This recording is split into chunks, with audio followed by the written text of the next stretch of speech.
हाँ, तो आयरीन और फ्रांसिस्को जिन दोनों में अब इतना गहरा प्यार हो गया तो लास्ट में वो क्या उस ज़ुल्म से भाग के कहाँ भाग जाते हैं, स्पेन चले जाते हैं और वहाँ 15 साल गुज़ारते हैं और फिर जब 1989 में वहाँ जो चिली के हालात है वो ठीक हो जाते हैं, मिलिट्री डिक्टेटर उनको हटाया जाता है, तो वो वापस आ जाते हैं 15 सालों के बाद और फिर अपनी फैमिली जो है उनसे मिल पाते हैं और उनका पहला काम वहाँ पे क्या होता है, वो जो गुस्तावो है जिसने उन दोनों का नाम भी नहीं लिया, उस पे इतने जुल्म हुए, टॉर्चर हुआ उस पे, उसको मार दिया गया, लेकिन फिर भी उस गुस्तावो ने फ्रांसिस्को और आयरीन का नाम कभी नहीं लिया। तो वो जब वापस आ जाते हैं 15 साल के बाद आयरीन और वो जो फ्रांसिस्को, तो पहला काम उनका वहाँ ये होता है कि गुस्तावो की जो कब्र है, उसकी जो समाधि है, उस पे वो फूल चढ़ाते हैं और फिर वो दोनों खुशी-खुशी वापस अपने मुल्क चिली वापस आ जाते हैं।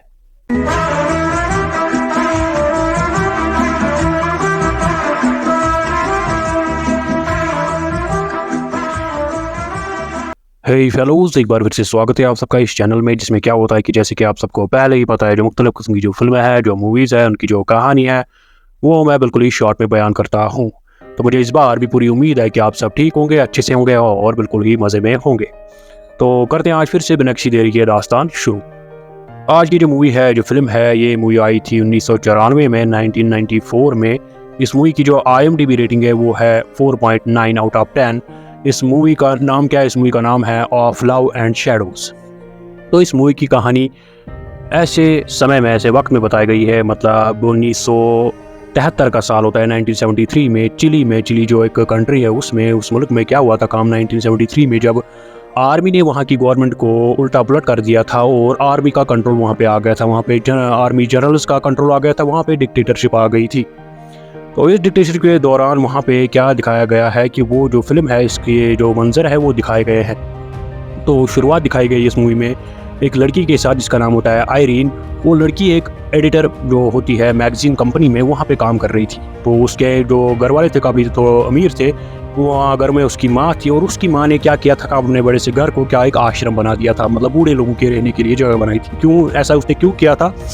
क्योंकि आयरीन का जो बाप था वो उनसे दूर भाग गया था, तो कहीं चला गया था। उसने उनको बोला था कि जब मुझे कुछ लाना है बाहर से, तो वो वहीं से गायब हो गया था और उसके सर पे काफ़ी सारा कर्जा था। तो उस कर्जे को चुकाने के लिए अब आयरीन की माँ ने क्या अपने घर को ही आश्रम बना दिया था और उनको लगता था कि उसका बाप जो है, वो जो यहाँ पे डिक्टेटरशिप मिलिट्री जनरल्स की जो हुकूमत है कायम हुई है, इसी की वजह से उसका कुछ हो गया होगा उनके बाप को। तो उन्होंने उम्मीद रखी थी कि वो वापस आएगा, लेकिन उनकी उम्मीद जो थी दिन ब दिन कम ही होती जा रही थी।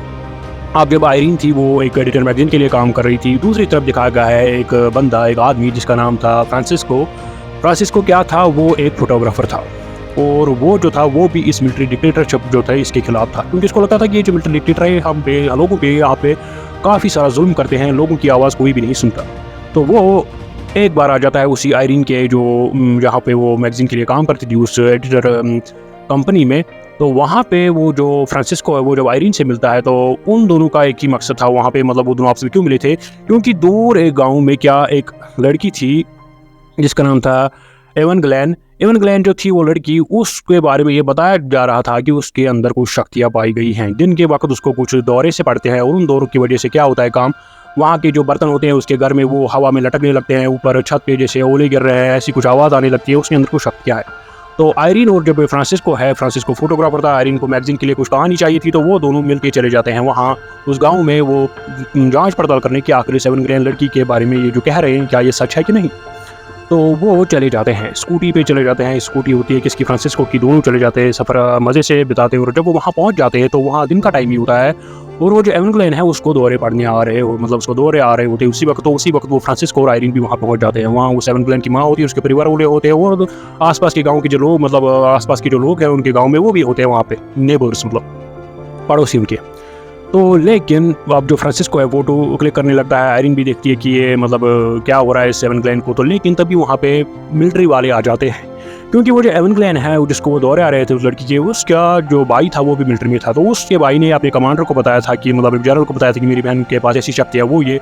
तो वो उसका कमांडर ये जानने आया था कि ये सच है कि नहीं। तो वो उस एवन ग्लेन को बाहर निकलवा लेते हैं, लेकिन एवन ग्लेन को जब गुस्सा आता है, उसको दौरे पड़ रहे होते हैं, तो वो अपनी शक्तियों से वो जो उनका जनरल होता है, मतलब वहाँ पे आया होता है मिलिट्री जनरल, उसको पछाड़ देती है, उसको दूर फेंक देती है अपनी शक्तियों से कीचड़ में।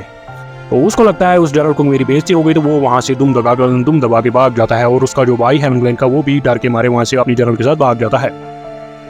लेकिन भागते भागते क्या करते हैं काम, वो उस फ्रांसिस्को के जो कैमरा है उसमें से जो उसने तस्वीरें खींची थी, उनकी जो रील थी, मतलब वो होती थी जिसमें वो तस्वीरें कैच होती थी, वो निकाल लेते हैं और चले जाते हैं। वो वहाँ मिलिट्री वाले जो वहाँ से चले जाते हैं, उनका जनरल जो है शर्म के मारे वहाँ से चले जाता है। तो अब जब वो आयरीन और फ्रांसिस्को है वो अब वापस आते हैं, अपने घर वापस आते हैं, तो एक बार अभी सुबह क्या होता है काम, आयरीन जो है फ्रांसिस्को से अपने मंगेतर को मिलाती है, क्योंकि आयरीन का जो कज़न था वो उससे मंगनी कर रही थी, उसकी मतलब उसकी मंगनी उसके साथ हुई थी, वो उसके साथ शादी करने वाली थी। वो जो उसका कज़न था आयरीन का, वो भी एक मिलिट्री जनरल था, उसका नाम था गुस्ताव। तो वो उस फ्रांसिस्को से गुस्ताव से मिलाती है, बोलती है इससे मैं शादी करने वाला हूँ। फ्रांसिस्को को थोड़ी बहुत मतलब हैरत ही हो जाती है, वो थोड़ा मायूसी हो जाता है, क्योंकि वो अंदर ही अंदर आयरीन को थोड़ा पसंद करने लगा था। लेकिन अब जब उसको पता चला कि इसका मंगेतर है जो उसका कज़न है गुस्ताव, वो जनरल है मिलिट्री का, तो वो थोड़ा मायूसी हो जाता है, लेकिन वो जिक्र नहीं करता आयरीन के सामने। तो फिर सीन यहाँ पे ऐसा पहुंच जाता है कि एक बार जो है कौन फ्रांसिस्को जो है आयरीन के साथ अब मिलने लगा था, बार बार उन दोनों के बीच दोस्ती हो गई थी। तो फ्रांसिस्को एक बार उस आयरीन को क्या अपने घर ले चलता है, मतलब खाने पे रात को। तो आयरीन के जब उनके घर जाती है फ्रांसिस्को के घर, वहाँ पे फ्रांसिस्को की माँ होती है, उसका बाप नहीं होता, पता नहीं किस वजह से वो गुजर गया होता है। और वहाँ पे फ्रांसिस्को का एक भाई होता है जोस, वो चर्च के लिए काम कर रहा होता है। उसका दूसरा एक भाई होता है हावियर। वो जो हावियर था वो थोड़ा मतलब अनस्टेबल था, मतलब उसकी दिमागी संतुलन जो तो ठीक नहीं था, क्योंकि उसको काम की तलाश, उसको कभी काम नहीं मिलता था। इस डिक्टेटरशिप ने उसका काम बिगाड़ दिया था। वो थोड़ा सदमे में चला गया था। उसका बड़ा भाई किसका, उस फ्रांसिस्को का नाम था हावियर। तो आयरीन वहाँ पे उनके बच्चे भी होते हैं, आयरीन उससे मिलती है, और वो जो फ्रांसिस्को का बाप है वो भी वहाँ पे होता है। वो मरा नहीं होता है, सॉरी फॉर दैट, बट वो भी वहाँ पे होता है। तो वहाँ पे वो जो फ्रांसिस्को की माँ है वो उस आयरीन को पसंद करने लगती है। वो चोरी चोरी उस फ्रांसिस्को को बोलती है कि तुम इससे शादी करोगे मुझे लगता है। लेकिन फ्रांसिस्को उसको बोलता है नहीं माँ, इसकी जो मंगनी है हो चुकी है, तुम ऐसे कैसे कह सकती हो। तो उसकी माँ चुपी रह जाती है। आयरीन वहाँ पे उसके परिवार से वालों से मिलती है, उस फ्रांसिस्को के अच्छे से खाना खाती है, तो वहाँ से फिर वो चली जाती है। तो अगली सुबह क्या होता है काम, अगली सुबह आयरीन और फ्रांसिस्को क्या फिर से चले जाता है उस एवरग्रीन लड़की के पास। मतलब वो जो उनका जो इंटरव्यू था, मतलब वो फोटो उन्होंने क्लिक की थी, वो ये जांच मतलब वो अधूरी रह गई थी उन मिलिट्री वालों के आने से। तो फिर जब वो अगली बार वहाँ पे चले जाते हैं, सुबह सुबह स्कूटी पे ही चले जाते हैं, तो वहाँ पे वो पाते हैं कि वहाँ पे जो एवरग्रीन की माँ है वो रो रही होती है। आयरीन उसको बोलती है क्या हुआ था, वो एवरग्रीन की माँ उसको बोलती है कि वो जो मिलिट्री वाले हैं वो फिर से आ गए थे, उन्होंने मेरी बेटी एवरग्रीन को जबरदस्ती अरेस्ट कर दिया और उसको वहाँ से ले गए। तो आयरीन और फ्रांसिस्को थोड़े बहुत परेशान हो जाते हैं। वो बोलते हैं उसको एवरग्रीन की माँ को कि हम उसको ढूंढने में आपकी जरूर मदद करेंगे, हमसे जो हो पाएगा हम कर पाएंगे। तो फिर वहाँ से जो है वो फ्रांसिस्को और आयरीन वहाँ से चले जाते हैं, और वो जो कौन है, वो जो फ्रांसिस्को है वो अपने भाई जोस से मदद मांगता है, क्योंकि जोस जो है चर्च के लिए काम कर रहा था, और चर्च जो है वो उन मिलिट्री वालों की हुकूमत के नीचे काम नहीं कर रहा था। चर्च खुद को अलग मान रहा था और चर्च की आगे चलती भी थी, अगर चर्च आगे आवाज़ भी उठाता था। तो जोस उनकी मदद करता है। जोस पहले चले जाता है एक मिलिट्री मतलब एक स्टेशन में, वहाँ पे मतलब कैंप में चले जाते हैं। वहाँ पे वो जांच पड़ताल करते हैं कि ये जो उनकी लड़की है उनको आपने उठाया है, वो कहाँ है, यहाँ है। तो वहाँ पे उनको वो बोलता है कि आप एक दूसरे डिपार्टमेंट में जाओ। वहाँ पे जब वो दूसरे डिपार्टमेंट में जाते हैं तो वहाँ उनको पता चलता है कि आप मॉग में जाओ। मॉग एक किस्म का मतलब बिल्डिंग के एक किस्म का डिपार्टमेंट था, वहाँ पे मुर्दा जो है उनकी लाशें रखी जाती थी। तो वो आयरीन और फ्रांसिस्को और उनके साथ जो फ्रांसिस्को का भाई जोस था वो चले जाता है उसी मॉग में। तो मॉग में जब वो पहुंच जाते हैं तो वहाँ पे वो जो जोस और फ्रांसिस्को है वो आयरीन को बोलती है कि आप बाहर ही रहोगे, क्योंकि अंदर लाशें, अगर आपने पहले कभी मरे हुए इंसान को नहीं देखा तो आपके लिए मुश्किल होगी। लेकिन आयरीन को बोलती है नहीं मैं चली जाऊँगी। तो वो जब वहाँ पे अंदर चले जाते हैं तो वहाँ पे जो है आयरीन फ्रांसिस्को और जोस से काफ़ी ज़्यादा हैरान तो आयरीन हो जाती है। उसको लगता था कि यहाँ की जो हुकूमत इतना जुल्म नहीं कर रही थी, लेकिन अंदर जब वो जाती है वो जो लाशें दिखती हैं, आधों को मारा हुआ, आधों के पैर काटे हुए, आधों को कुछ हुआ, तो उसको पता चलता है कि जुल्म कितना हो रहा है लोगों पे। वो जो वो लाशें दिखती है उसकी हालत ख़राब हो जाती है, तो वो बाहर चली आती है। फ्रांसिस उसको पीछे पीछे आ जाता है। अंदर जो जोश है वो देखने लगता है। तो फिर थोड़ी देर के बाद वो जोश भी वापस आ जाता है और उनको बोलता है कि यहाँ उस एवरग्रीन की मतलब लाश नहीं है, तो हम यहाँ से चल सकते हैं। तो वो जो फ्रांसिस्को और आयरीन है, फ्रांसिस्को आयरीन को घर छोड़ने आता है, लेकिन आयरीन की हालत ख़राब होती है। तो वो जो उसने वो लाशें देखी थी तो वो एक जगह रुक जाते हैं, वो खुली हवा मतलब में रुक जाते हैं कौन, फ्रांसिस्को और आयरीन। और वहाँ पे जो है आयरीन को फ्रांसिस्को थोड़ी बहुत हिम्मत देने की कोशिश करता है, और इसी दौरान वो आयरीन को किस करने लगता है, और किस थोड़ा बहुत कर भी लेता है। लेकिन तभी जो है आयरीन उसको बोलती है कि नहीं ये सब नहीं हो सकता, मेरी मंगनी हो चुकी है, तो ये सब गलती है। तो फ्रांसिस्को बोलता है सॉरी मेरी गलती हो गई, वो ये तो वो वहाँ से चले जाते हैं। और वो कहाँ चले जाते हैं, वो फ्रांसिस्को बोलते हैं कि चलो हमारे घर चलते हैं, मतलब फ्रांसिस्को के घर चलते हैं। वहाँ पे जब वो जाते हैं तो वहाँ पे जो है फ्रांसिस्को पाता है कि उसका जो भाई था हावियर, बड़ा भाई, जिसको डिप्रेशन पड़ा था, जिसको सदमा पड़ा था दिमाग में, उसने खुदकुशी कर ली, उसने खुद को फांसी लगाई हुई होती है। तो ये सब देख के फ्रांसिस्को भी थोड़ा मतलब अंदर ही अंदर टूट जाता है। उसकी फैमिली के साथ वो वहीं पे होता है, वो उसकी आखिरी जो रस्म है वो निभाते हैं। उस हावियर की जो फ्रांसिस्को बड़ा भाई था, आयरीन भी उनके साथ वहाँ पे होती है, और वो जो उसकी फैमिली है फ्रांसिस्को भी काफ़ी बड़े दुख में चली गई थी। हाँ, तो अब जब इसी दौरान क्या होता है काम, वो जो आयरीन है और वो जो फ्रांसिस को वो जाँच-पड़ताल करते रहते हैं और आयरीन और उस फ्रांसिस को इनको एक बार पता चलता है कि अपनी जो कनेक्शंस है कि उनको एक मिलिट्री जनरल जिसका नाम था सार्जेंट राइवेरिया से उनको पता चलता है कि वो जो है एवन ग्लेन जो है उसका जो वो जो उन्होंने उसको अरेस्ट किया था, उनको उसने कहाँ रखा है, उन लोगों ने मिलिट्री वालों ने, उनको पता चलता है कि वो जो सार्जेंट राइवेरिया है वो उसको उसके बारे में बहुत कुछ पता है। तो वो जो है कौन आयरीन उससे मिलने जाती है सार्जेंट राइवेरिया से, कहाँ एक बार में होता है, वो खाना खा रहा होता है, तो वहाँ पे वो उससे मिलने जाती है, वो उसके लिए एक बियर खरीदती है उस सार्जेंट राइवेरिया के लिए। तो आयरीन उससे क्या बातें बुलवाने लगती है और आयरीन ने चोरी-चोरी अपने बैग में एक टेप रिकॉर्डर छुपाया हुआ होता है, वो सारी बातें रिकॉर्ड कर रही होती है। तो सार्जेंट राइवेरिया जो है उसको आयरीन को बोलता है कि वो जो एवेंगेलिना का जो भाई है, वो जो मिलिट्री में काम कर रहा था, उसको भी उन्होंने उस अरेस्ट किया था, उसको भी मिलिट्री वालों से निकाल दिया गया था, उसको फिर अरेस्ट किया था। उनको लगा था कि वो अपनी बहन की जाँच पड़ताल के लिए कुछ करेगा ज़रूर, तो उसको उन्होंने गिरफ्तार कर लिया था। ये सार्जेंट राइवेरिया बोलता है किसको, आयरीन को। तो और फिर क्या वो सार्जेंट राइवेरिया उसको बोलता है कि मैंने ही उसको जेल से छुड़ाया, उसके भाई को, एवेंगेलिना के भाई को, और वो अब भाग रहा है, वो अब मिलिट्री वालों से भाग रहा है, वो भगोड़ा बन गया है। तो वहाँ से उसको जब ये जानकारी हासिल होती है तो आयरीन वहाँ से निकल जाती है, वो ये सारी जो टेप रिकॉर्डिंग है उसको उस फ्रांसिस्को को सुनाती है और वो जो है उस एवेंगेलिना की जो माँ है उनके पास चली जाती है। एवेंगेलिना की माँ उनको बोलती है कि मेरा जो बेटा है उसकी तो मदद करो, वो पहाड़ों में छुपा हुआ है, वो मिलिट्री वाले उसके पीछे पड़े हैं। तो वो जो आयरीन और फ्रांसिस्को है वो चले जाते हैं किसको, उसकी जो बेटा है, उसकी जो माँ का वो जो बेटा है, उस एवेंगेलिना की माँ का भाई जो है, उसकी मदद करने वहाँ पे चले जाते हैं, उसको कुछ सामान ले जाते हैं उसके लिए। तो वो जो पहाड़ों में चले जाते हैं तो उनको वो मिल जाता है। तो वो उनको बोलता है कि मुझे पता है कि मेरी बहन को उन्होंने मार दिया है, और अगर आपको लगता है कि अगर आपको मेरी बहन की लाश ढूंढनी है तो मुझे एक खदान जो माइन है वो उसको मुझे पता है, उसी में मुझे लगता है उन्होंने उसकी लाश छुपाई हुई होती है। वो भाई उनको बोलता है, उस एवेंगेलिना का भाई उनको बोलता है किसको, फ्रांसिस्को और उस आयरीन को।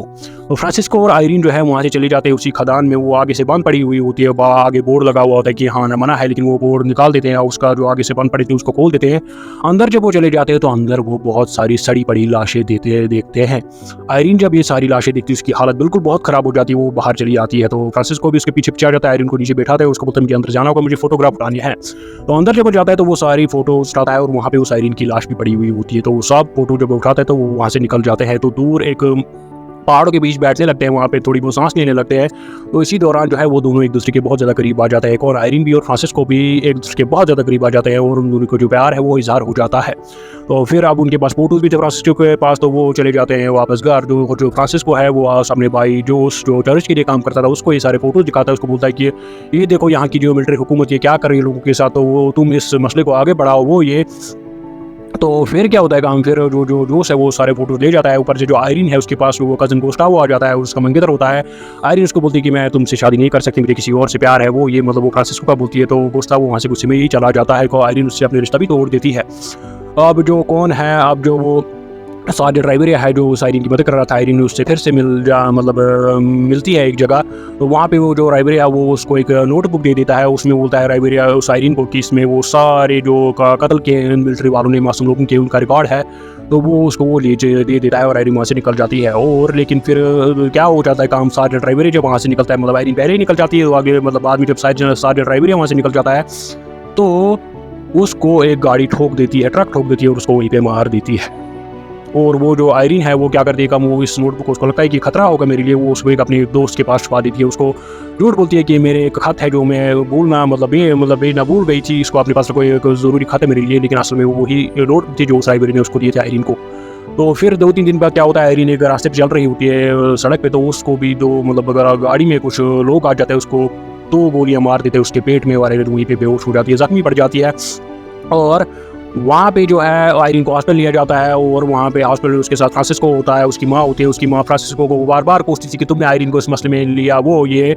ऊपर से जो फ्रांसिस्को था, पहले से ही मूवी में दिखाया गया है कि फ्रांसिस्को एक औरत का इंटरव्यू कर रहा था पहले से ही, क्योंकि वो औरत जो थी वो भी इन मिलिट्री वालों के जुल्म का शिकार थी।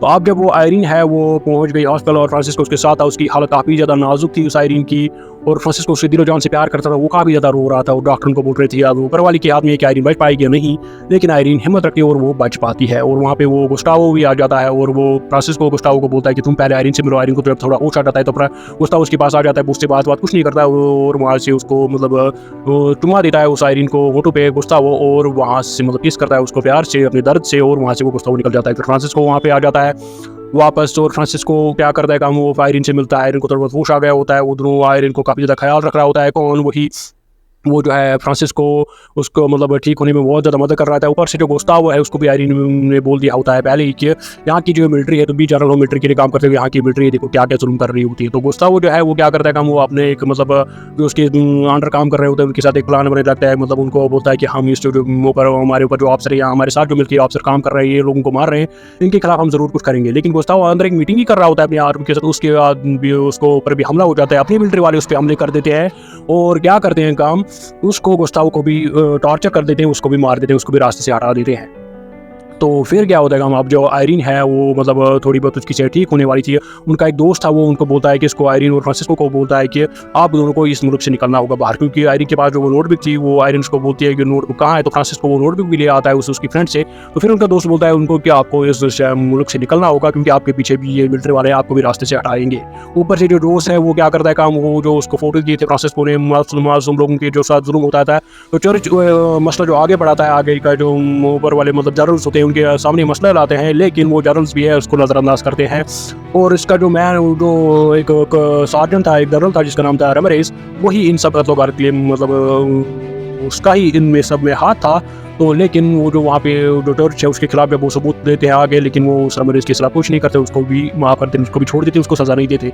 उनको जब लगता है कि आयरिन और फ्रांसिस्को को कि यहाँ तो कुछ नहीं होने वाला है, हमें भी मार सकते हैं, तो वो अब जब आयरिन हॉस्पिटल में ही थी, वो बेस बदल के क्या निकल जाते हैं, मतलब चोरी चोरी चुपके चुपके बेस बदल के निकल जाते हैं। उन जो मिलिट्री के चेक पोस्ट थे उनसे निकल जाते हैं, आगे पहाड़ों से होते हुए घोड़ों पे जाते हैं, और वहाँ से जो है उस मुल्क से जो है निकल जाते हैं दूर।